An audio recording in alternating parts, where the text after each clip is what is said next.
ನೀವು ನೋಡ್ತಿದ್ದೀರಾ ಸುಮನ್ ಟಿವಿ. ನಾನು ಶ್ರಾವಣಿ. ಹಾಡಹಗಲೇ ರೈತನ ಮೇಲೆ ಶೂಟೌಟ್ ಮಾಡಿದ ಕ್ರಷರ್ ಮಾಲೀಕ. ಅಕ್ರಮ ಗಣಿಗಾರಿಕೆಗೆ ಅವಕಾಶ ನೀಡಿದ ಕಾರಣಕ್ಕೆ ಸಕಲೇಶ್ ಕುಮಾರ್ ಎಂಬ ಕ್ರಷರ್ ಮಾಲೀಕನಿಂದ ರೈತನ ಮೇಲೆ ಹಲ್ಲೆ, ಕೊಲೆ ಯತ್ನ. ಜಿಲ್ಲೆಯ ಇತಿಹಾಸದಲ್ಲಿ ಮೊದಲ ಶೂಟೌಟ್ ಪ್ರಕರಣ. ಬೆಂಗಳೂರು ಮೂಲದ ಸಕಲೇಶ್ ಕುಮಾರ್ ಎಂಬಾತ ತನ್ನ ರೌಡಿ ಪಟಾಲಂ ಕಟ್ಟಿಕೊಂಡು ಬುಧವಾರ ಮಧ್ಯಾಹ್ನ ಕನಗಾನಕೊಪ್ಪ ಗ್ರಾಮದ ಬಳಿ ರೈತನ ಮೇಲೆ ಶೂಟೌಟ್ ಮಾಡಿದ ಪರಿಣಾಮ 39 ವರ್ಷದ ರೈತ ಎಂಆರ್ ರವಿಕುಮಾರ್ಗೆ ಎಡಗಾಲಿನ ಮೂಳೆ ಮುರಿದಿದ್ದು ಹೆಚ್ಚಿನ ಚಿಕಿತ್ಸೆಗಾಗಿ ಬೆಂಗಳೂರಿನ ವಿಕ್ಟೋರಿಯಾ ಆಸ್ಪತ್ರೆಗೆ ರವಾನಿಸಿರುವ ಘಟನೆ ಚಿಕ್ಕಬಳ್ಳಾಪುರ ಜಿಲ್ಲೆಯಲ್ಲಿ ನಡೆದಿದೆ.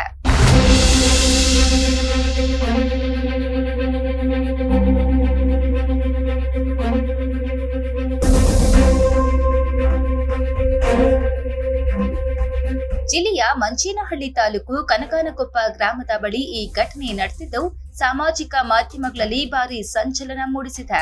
ಈ ಘಟನೆ ಖಂಡಿಸಿ ಸ್ಥಳೀಯ ಗ್ರಾಮಸ್ಥರು ಮತ್ತು ರೈತ ಸಂಘಟನೆಗಳಿಂದ ಭಾರಿ ಆಕ್ರೋಶ ವ್ಯಕ್ತವಾಗಿದೆ. ಶೂಟೌಟ್ ಮಾಹಿತಿ ತಿಳಿಯುತ್ತಿದ್ದಂತೆ ಮಂಚೇನಹಳ್ಳಿ ಪೊಲೀಸ್ ಠಾಣೆ ಎದುರು ಗ್ರಾಮಸ್ಥರು ಮತ್ತು ರೈತ ಸಂಘದ ಮುಖಂಡರ ನೇತೃತ್ವದಲ್ಲಿ ಬೃಹತ್ ಪ್ರತಿಭಟನೆ ಮಾಡಿದ್ರು. ಅಕ್ರಮ ಗಣಿಗಾರಿಕೆ ಸಂಬಂಧ ರೈತರ ಅನುಮತಿ ಇಲ್ಲದೆ ಕ್ವಾರಿ ಮಾಲೀಕನೋರ್ವ ದೌರ್ಜನ್ಯದಿಂದ ರಸ್ತೆ ನಿರ್ಮಾಣ ಮಾಡುತ್ತಿರುವಾಗ ಇದನ್ನು ತಡೆಯಲು ರವಿಕುಮಾರ್ ಮತ್ತು ರೈತ ಸಂಘದ ಮುಖಂಡರು ಮುಂದಾಗಿದ್ರು.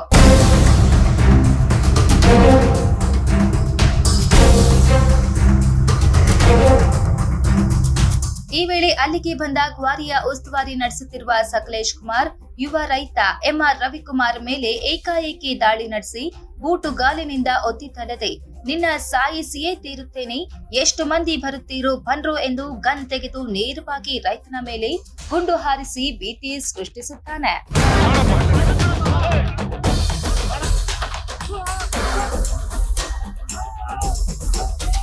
ಇದರಿಂದ ಬೆದರಿದ ರೈತ ಸಂಘದ ಮುಖಂಡರು ಈತನ ಮೇಲೆ ಪ್ರತಿ ದಾಳಿ ಮಾಡಲು ಹಿಂಜರಿಯುತ್ತಾರೆ. ಸಕಲೇಶನ ಅಟ್ಟಹಾಸವು ರೈತರನ್ನ ಭಯಭೀತಿಗೊಳಿಸುವಂತಿತ್ತು. ಈ ಘಟನೆ ಜಿಲ್ಲೆಯಲ್ಲಿ ಭಾರಿ ಸಂಚಲನ ಸೃಷ್ಟಿಸಿದೆ.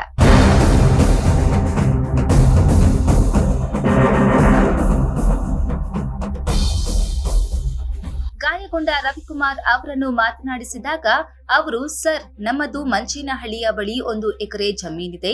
ನಮ್ಮ ಜಮೀನಿನಲ್ಲಿ ಅಕ್ರಮವಾಗಿ ಕ್ವಾರಿ ಕೆಲಸಕ್ಕಾಗಿ ರಸ್ತೆ ನಿರ್ಮಾಣ ಮಾಡುತ್ತಿದ್ರು. ನಾವು ಅದನ್ನು ತಡೆಯಲು ಹೋದೆವು. ಆಗ ಅಲ್ಲಿಗೆ ಬಂದಂತಹ ಸಕಲೇಶ್ ಮತ್ತು ಅವನ ಸಹಚರರಾದ ರಾಮಾಂಜಿ ಮತ್ತು ಚಿಕ್ಕಬಳ್ಳಾಪುರ ಸಾಗರ್ ಸುಮಾರು 40 ಜನ ರೌಡಿಗಳನ್ನ ಕರೆದುಕೊಂಡು ಬಂದು ನಮ್ಮ ಮೇಲೆ ಹಲ್ಲೆ ಮಾಡುವುದರ ಜೊತೆಗೆ ಏಕಾಏಕಿ ಗನ್ ತೆಗೆದು ನನಗೆ ಶೂಟ್ ಮಾಡಿದ. ಕಳೆದ 4 ತಿಂಗಳಿಂದನೂ ಸಹ ಈ ಗಲಾಟೆ ನಡೆಯುತ್ತಿದೆ. ನಾವು ಸಾಕಷ್ಟು ಬಾರಿ ಪೊಲೀಸ್ ಅಧಿಕಾರಿಗಳು ಮತ್ತು ಕಂದಾಯ ಇಲಾಖೆ ಅಧಿಕಾರಿಗಳಿಗೆ ದೂರು ನೀಡಿದ್ದೇವೆ. ಆದ್ರೆ ಯಾರೂ ಬಂದು ನಮಗೆ ನ್ಯಾಯ ಮಾಡಿಕೊಡ್ಲಿಲ್ಲ. ಈ ಘಟನೆಗೆ ಮುಖ್ಯ ಕಾರಣ ಅಕ್ರಮ ಗಣಿಗಾರಿಕೆ ಎಂದು ತಿಳಿಸಿದ್ರು. ಸರ್, ನನ್ನ ಹೆಸರು ರವಿಕುಮಾರ್ ಅಂತ, ಮಂಚೇನಹಳ್ಳಿ ಗ್ರಾಮದವರು. ನಾವು ನಮ್ಮದು 188 ಸರ್ವೆ ನಂಬರಲ್ಲಿ 1 ಎಕರೆ ಜಮೀನು ಇರುತ್ತೆ. ಆ ಜಮೀನಲ್ಲಿ ಅಕ್ರಮವಾಗಿ ರಸ್ತೆ ಮಾಡ್ತಾ ಇದ್ದಾರೆ. ನಾವು 4 ತಿಂಗಳಿಂದನೂ ಹೋರಾಟಗಳು ಮಾಡ್ತಾ ಇದ್ದಾರೆ. ಜಲ್ಲಿ ಕ್ರಷರ್ಗಾಗಿ ಅಕ್ರಮ ರಸ್ತೆ ಮಾಡ್ತಾ ಇದ್ದಾರೆ. ದೀಪ್ತಿ ಮೇಡಮ್ ಅವರು ಮತ್ತು ನಮ್ಮ SI ಸಾಹೇಬರು ಮೂರ್ತಿಯವರು ಇನ್ವಾಲ್ವ್ಮೆಂಟ್ ಆಗಿ ಅವರು ಪದೇ ಪದೇ ಹೇಳಿದ್ರು ಕೂಡ ಗಮನ ಹರಿಸದೆ ಇವತ್ತು ಕೂಡ ಫೋನ್ ಮಾಡಿದ್ರೆ ರೆಸ್ಪಾನ್ಸ್ ಮಾಡಲಿಲ್ಲ. ಏಕಾಏಕಿ ರೈತರನ್ನ ಒಂದು 20 ಜನ ನಿಂತು ನಾವು ಕೇಳಿದ್ದಕ್ಕೆ ಏನಪ್ಪ ಈ ಥರ ಮಾಡ್ತಾ ಇದ್ದೀರಾ, ಸರ್ಕಾರದವ್ರು ಮಾಡಬೇಕಾಗಿರೋ ಕೆಲಸನ ಸಾರ್ವಜನಿಕರ ರಸ್ತೆ ಅಂತ ಹೇಳ್ತೀಯಾ, ಸಾರ್ವಜನಿಕರ ರಸ್ತೆ ಅಂದರೆ ಸರ್ಕಾರ ಮಾಡಬೇಕು, ನೀವು ಬೇರೆಯವ್ರು ಹೆಂಗೆ ಮಾಡ್ತಾ ಇದ್ದೀರಾ, ಖಾಸಗಿಯವ್ರು ಹೆಂಗೆ ಮಾಡ್ತಾ ಇದ್ದೀರಾ ಅಂತ ಪ್ರಶ್ನೆಗಳಿದ್ದಕ್ಕೆ ಏಕಾಗಿ ನನ್ನ ಮೇಲೆ ಹಲ್ಲೆ ಮಾಡಿ, ನೀನು ಇದ್ರೇ ನಾನು ಇದೆಲ್ಲ ಅಟ್ಟ ಇದು ಮಾಡೋದು ನನ್ನ ಮೇಲೆ 2 ಸರಿ ಫೈರ್ ಮಾಡ್ದ. 2 ಸರಿ ಗುಂಡು ಫೈರ್ ಮಾಡಿದಾಗ ಒಂದು ತಪ್ಪಿಸ್ಕೊಂಡೆ, ಕೆಳಗೆ ಬಿದ್ದೋದೆ. ಇನ್ನೊಂದು ಫೈರ್ ಹತ್ತಿರಕ್ಕೆ ಬಂದು ಕಾಲ್ಗೆ ಫೈರ್ ಮಾಡಿದ್ದಾನೆ. ಕಾಲ್ಗೆ ಮೂಳೆ ಮುರಿದು 2 ಭಾಗ ಬುಲೆಟು ಕಾಲಲ್ಲೇ ಇದೆ. ರವಿಕುಮಾರ್ ಅವರ ಪತ್ನಿ ಮಾತನಾಡುತ್ತಾ, ನಮ್ಮ ಯಜಮಾನ್ರು ನಮ್ಮ ಜಮೀನ ಬಳಿ ರಸ್ತೆ ಕಾರ್ಯ ನಡೀತಿದೆ ಎಂದು ಅಲ್ಲಿಗೆ ಬೆಳಿಗ್ಗೆ ಹೋಗಿದ್ರು. ರೌಡಿಗಳ ಗುಂಪು ಅವರ ಮೇಲೆ ಹಲ್ಲೆ ಮಾಡುವುದರ ಜೊತೆಗೆ ಶೂಟ್ ಮಾಡಿದ್ದಾರೆ. ನಾನು ಸಹ ಊರಿನಲ್ಲಿ ಇರ್ಲಿಲ್ಲ, ಈಗ ತಾನೇ ಬಂದೆ. ನಮಗೆ ಪ್ರಾಣ ಭಯವಿದೆ. ಸಕಲೇಶ್ ಮತ್ತು ರಾಮಾಂಜಿ ಹಲವಾರು ಬಾರಿ ನಮಗೆ ಬೆದರಿಕೆ ಹಾಕಿದ್ದಾರೆ. ನಮಗೆ ನ್ಯಾಯ ದೊರಕಿಸಿಕೊಡಿ ಎಂದು ಬೇಡಿಕೊಂಡ್ರು. ನೋಡಿ ಸರ್, ಈ ತರ ಗುಂಡಾಡ್ಸಿದ್ದಾರೆ. ಮೊನ್ನೆ ಒಂದ್ಸರಿ ಪ್ರಾಣ ಬೆದರಿಕೆ ಹಾಕಿದ್ರು, ಹಾಗೂ ಏನೋ ಬಚಾವಾದ್ರು. ಈಗ ಶೂಟೇ ಮಾಡ್ಬಿಟ್ಟಿದ್ದಾರೆ ಡೈರೆಕ್ಟ್ ಆಗಿ. ಏನಾದ್ರು ಈ ತರ ಮಾಡಿದ್ರೆ ಹೆಚ್ಚು ಕಡಿಮೆ ಆದ್ರೆ ಯಾರು ಸರ್ ನಮ್ಗೆ ದಿಕ್ಕು? ಏನೋ ನೀವೇ ನ್ಯಾಯ ಒದಗಿಸ್ಕೊಡಿ ಸರ್. ನಿಮ್ಮ ಹೆಸರು? ಚಂದ್ರಕಲಾ ಅಂತ ಸರ್. ಈಗ ಗುಂಡು ಏಟು ಬಿದ್ದಿರೋರು ನಿಮ್ಮ ಯಜಮಾನ್? ಹಾ, ಏನು ಅವ್ರ ಹೆಸರು? ರವಿಕುಮಾರ್ ಸರ್. ಯಾವ ಊರು ನಿಮ್ದು? ಮಂಚನಹಳ್ಳಿ ಸರ್. ಗೊತ್ತಿಲ್ಲ ಸರ್, ನಾನು ಊರಿಗೆ ಹೋಗಿದ್ದೆ. ಬರೋ ಅಷ್ಟರಲ್ಲಿ ಫೋನ್ ಹಾಕಿದ್ರು, ಈ ತರ ಗುಂಡಾಡ್ಸ್ಬಿಟ್ಟಿದ್ದಾರೆ ಅಂತ. ಬಂದ್ ನೋಡೋ ಅಷ್ಟರಲ್ಲಿ ಇಲ್ಲಿ ಹಾಸ್ಪಿಟಲ್ ಇದ್ರು ಸರ್. ಅವರು ಜಮೀನಿದೆ ಸರ್ ನಮ್ದು, ಅಲ್ಲಿ 1 ಎಕರೆ ಜಮೀನಿದೆ. ಆ ಜಮೀನ್ ಹತ್ರ ಹೋಗ್ತಾ ಇದ್ದಾರೆ, ರೋಡ್ ಮಾಡಿದಾರಂತೆ, ಅದು ನಿಲ್ಸಿದಾರಂತೆ. ಆ ರವಿಕುಮಾರ್ ಅನ್ನೋರು ನಿಲ್ಸಿದ್ರೆ ಮತ್ತೆ ಇವರು ಅದ್ರಲ್ಲಿ ಬಂದು ರೋಡ್ ಮಾಡ್ತಾ ಇದ್ರಂತೆ. ಇನ್ಫಾರ್ಮೇಶನ್ ಕೊಡೋ ಅಷ್ಟ ಆ ಪ್ಲೇಸ್ಗೆ ಹೋಗಿದ್ದಾರೆ. ಇವರು ಹೋಗೋ ಅಷ್ಟರಲ್ಲಿ ಕಿತ್ತಾಡ್ಕೊಂಡು ಗುಂಡಾಡ್ಸಿದಾರಂತೆ ಸರ್. ಮಂಚೇನಹಳ್ಳಿ ತಾಲೂಕಿನ ವ್ಯಾಪ್ತಿಗೆ ಬರುವ ಕನಕಾನಕೊಪ್ಪ ಗ್ರಾಮವು ಚಿಕ್ಕಬಳ್ಳಾಪುರ ವಿಧಾನಸಭಾ ಕ್ಷೇತ್ರಕ್ಕೆ ಸೇರುತ್ತದೆ. 2 ತಿಂಗಳ ಹಿಂದೆ ಈ ಗ್ರಾಮಕ್ಕೆ ಭೇಟಿ ನೀಡಿದ್ದ ಶಾಸಕ ಪ್ರದೀಪೇಶ್ವರ್ ಎದುರು ಕನಕಾನಕೊಪ್ಪ ಗ್ರಾಮದ ಜನರು ಕ್ವಾರಿ ಮಾಲೀಕರ ರೌಡಿಸಂ ಬಗ್ಗೆ ಏಳಿಯಾಗಿ ಶಾಸಕ ಪ್ರದೀಪೇಶ್ವರ್ಗೆ ಬಿಚ್ಚಿಟ್ಟು ಕ್ವಾರಿಗೆ ಅನುಮತಿ ನೀಡಬಾರದು, ಅಕ್ರಮವಾಗಿ ರಸ್ತೆ ನಿರ್ಮಾಣ ಮಾಡದಂತೆ ತಹಶೀಲ್ದಾರ್ ಮೂಲಕ ಎಚ್ಚರಿಕೆ ನೀಡಬೇಕು ಎಂದು ಈ ಭಾಗದ ಜನತೆ ಮನವಿ ಮಾಡಿದ್ರು. ಇದಕ್ಕೆ ಸ್ಪಂದಿಸಿದ ಶಾಸಕ ಪ್ರದೀಪೇಶ್ವರ್, ನನ್ನ ಕ್ಷೇತ್ರದಲ್ಲಿ ಅಕ್ರಮ ಗಣಿಗಾರಿಕೆಗೆ ಅವಕಾಶ ನೀಡುವುದಿಲ್ಲ ಎಂದು ಘಂಟಾಘೋಷವಾಗಿ ಸಾರಿದ್ದರು. ಆದ್ರೆ ಹಾಡ ಹಗಲೇ ಇದೇ ಗ್ರಾಮದ ಕ್ವಾರಿಗೆ ರಸ್ತೆ ಮಾಡುವ ಸಂಬಂಧ ಶೂಟ್ ಔಟ್ ನಡೆದಿರುವುದು ಗ್ರಾಮಸ್ಥರ ಆಕ್ರೋಶಕ್ಕೆ ಕಾರಣವಾಗಿದೆ. ಸಂಸದರಾದಂತಹ ಡಾಕ್ಟರ್ ಕೆ ಸುಧಾಕರ್ ಅವರು ಈ ಘಟನೆಯನ್ನು ಖಂಡಿಸುತ್ತಾ, ಜಿಲ್ಲೆಯ ಇತಿಹಾಸದಲ್ಲಿ ಇದೇ ಮೊದಲ ಬಾರಿಗೆ ಗಣಿ ಮಾಲೀಕರು ಹಾಡ ಹಗಲೇ ರೈತರ ಮೇಲೆ ಶೂಟ್ ಔಟ್ ನಡೆಸಲು ಕಾರಣ ಜಿಲ್ಲಾಡಳಿತದ ಆಡಳಿತ ವೈಫಲ್ಯವಾಗಿದೆ. 15 ವರ್ಷಗಳ ಕಾಲ ಚಿಕ್ಕಬಳ್ಳಾಪುರದಲ್ಲಿ ಆಡಳಿತ ನಡೆಸಿರುವ ನಾನು ಇಂತಹ ಘಟನೆಗಳಿಗೆ ಆಸ್ಪದವನ್ನೇ ನೀಡಿರಲಿಲ್ಲ. ಕನಕಾನಕೊಪ್ಪ ಗ್ರಾಮದ ಜನತೆ ಗ್ರಾಮದ ಬಳಿ ಅಕ್ರಮ ಗಣಿಗಾರಿಕೆ ನಡೆಸಬಾರದು ಎಂದು 10 ವರ್ಷಗಳಿಂದ ಗಣಿಗಾರಿಕೆಗೆ ಆಸ್ಪದ ನೀಡಿರಲಿಲ್ಲ. ಈಗಿನ ಶಾಸಕರು ಇದೇ ಗ್ರಾಮಕ್ಕೆ ಭೇಟಿ ನೀಡಿ ಸಿನಿಮಾ ಡೈಲಾಗ್ ಹೊಡೆದು ಯಾವ ಕಾರಣಕ್ಕೂ ಗಣಿಗಾರಿಕೆಗೆ ಅವಕಾಶ ನೀಡುವುದಿಲ್ಲ ಎಂದು ಹೇಳಿದ್ರು. ಈಗ ಏನಾಗಿದೆ? ಎಷ್ಟು ಹಣಕ್ಕೆ ಇದನ್ನು ಮಾರಿಕೊಂಡಿದ್ದಾರೆ? ಪೊಲೀಸರು ಏನು ಮಾಡ್ತಿದ್ದಾರೆ? ಅಪರಾಧಿಗಳಿಗೆ ಬೇಡಿ ಹಾಕುವ ಬದಲಿಗೆ ನೀವೇ ಕೈಗಳಿಗೆ ಬೇಡಿ ಹಾಕಿಕೊಂಡು ಕುಳಿತಿದ್ದೀರಾ ಎಂದು ಪ್ರಶ್ನಿಸಿದ್ರು. ಪ್ರತಿನಿಧಿಗಳು ಹಣ ರಾಕ್ಷಸರಾಗಿದ್ದೀರಿ, ಯಾರಿಗೂ ಕಾನೂನಿನ ಮೇಲೆ ಭಯವಿಲ್ಲ. ಅಮಾಯಕ ಮುಗ್ಧ ಜನರ ಮೇಲೆ ರಾಜಾರೋಷವಾಗಿ ಮಧ್ಯಾಹ್ನ ಶೂಟೌಟ್ ಮಾಡುತ್ತಾರೆ. ಅವರು ಮೃತರಾಗಿದ್ರೆ ಏನು ಕತೆ? 3-4 ಮಂದಿ ಗಾಯಗೊಂಡಿದ್ದಾರೆ. ದೇಶದಲ್ಲಿ ಚಿಕ್ಕಬಳ್ಳಾಪುರಕ್ಕೆ ಖ್ಯಾತಿ ತರಲು ಹಗಲು ರಾತ್ರಿ ಶ್ರಮಿಸಿದ್ದೇನೆ.